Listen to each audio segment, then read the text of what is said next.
আসসালামু আলাইকুম রহমতুল্লাহ। আশা করি আপনারা সকলে আল্লাহ তাআলার রহমতে ভালো আছেন। আজকের ভিডিওটিতে আমি আলোচনা করব যাদের জন্য ৭০,০০০ ফেরেশতার রহমত কামনা করেন। তো চলুন আমরা জেনে নিই। মহান আল্লাহর অনেক গুরুত্বপূর্ণ কয়েকটি গুণবাচক নামের উল্লেখ থাকা সূরা হাশরের শেষ ৩ আয়াতের ফজিলত ও গুরুত্ব অপরিসীম।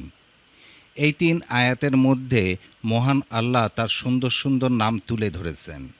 যেসব ব্যক্তি সকাল ও সন্ধ্যায় এই ৩ আয়াত তেলাওয়াত করেন তাদের জন্য ৭০,০০০ ফেরেশতা রহমত কামনা করেন।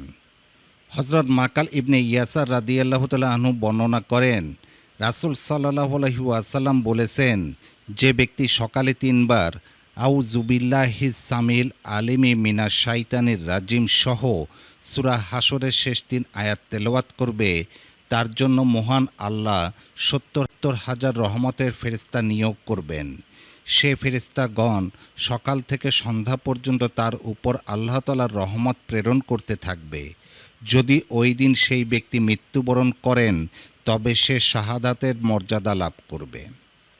আর যে ব্যক্তি সন্ধ্যার সময় এ আয়াতগুলো তেলাওয়াত করবে তার জন্য মহান আল্লাহ ৭০,০০০ রহমতের ফেরেশতা নিয়োগ করবেন, যারা তার উপর সকাল হওয়া পর্যন্ত রহমত প্রেরণ করতে থাকবে। আর যদি ওই রাতে সেই ব্যক্তি মৃত্যু হয় তবে তিনি শাহাদাতের মর্যাদা লাভ করবে। সূত্র মুসনাদে আহমেদ, হাদিস নম্বর ১৯,৭৯৫।